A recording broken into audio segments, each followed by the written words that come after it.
Next, we have the use cases and applications of SAS in our industries.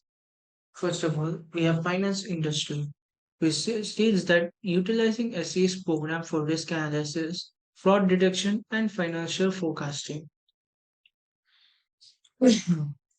It states that using SAS can also lead us for risk analysis, understanding if a fraud can happen or not, and a financial forecasting with a profit or loss, depending on whether it is relatable or not with using the historical data. Healthcare sector.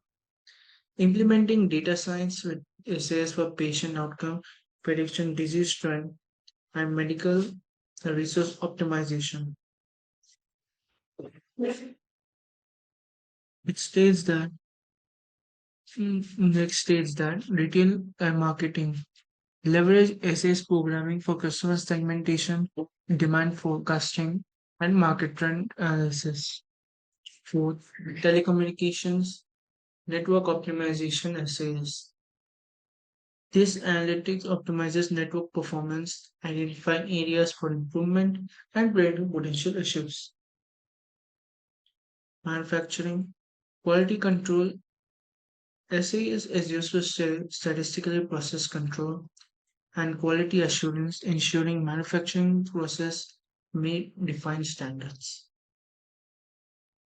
So all in all, we can say that SAS is helpful in many types of industries, healthcare sectors, whether having a decision based on marketings or even manufacturing and network issues. It can handle many types of works.